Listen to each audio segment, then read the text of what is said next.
Ladies and gentlemen, boys and girls, children of all ages, we're going to continue to review for our fractions, preparing ourselves for our fraction test that we'll have on Friday. Since we all skipped school last Friday, we have to take it this Friday. And then we're going to talk about doing some subtracting. Q, when you subtract fractions, you have to have what? Common denominator. So if I look at this problem up here, I have 25 and 1/3 minus 16 and 1/12. 25 and 1/3 minus 16 and 1/12. What would my common denominator be, Alexis? 12. So I'm going to change this to 25 and 4/12 minus 16 and 1/12. 4/12 minus 1/12 is? Anybody? 3/12. And 25 minus 16. You know what, I learned something from my friend Howie Hua. He's a friend on the... It's 9? Okay. 9 and 3/12. Wrong!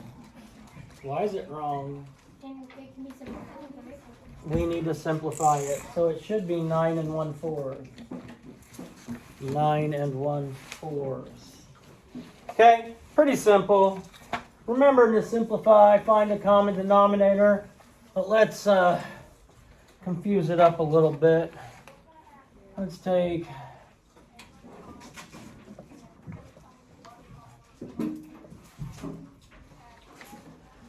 So we have 36 minus 18 and 1/8. I cannot just take 1/8 away from nothing. I have nothing to take 1/8 away from. I have to find something to take 1/8 away from, which means I'm going to regroup. So this 36 becomes a 35, and I need a fraction here that equals 1. Sushana. 8/8. Sushana, why did you pick 8/8?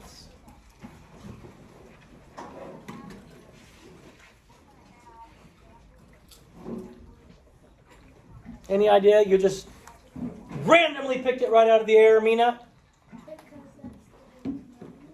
Good. 8/8 is perfect because I want to be able to subtract 1/8 from it. And as Q told us, we have to have a common denominator. So 8/8 minus 1/8 is, anybody? 7/8. Oh yeah, 7/8. And 35 minus 18 is, everybody, anybody? 17. Can I simplify 7/8? No. What about one last one we want to look at? Let's say 13 and 1/8 minus 9 and 3/4. Do I have a common denominator? No, I do not. No, I don't. I have an 8 and a 4. So my common denominator is going to be 8. So I have 13 and 1/8 minus 9 and 6/8.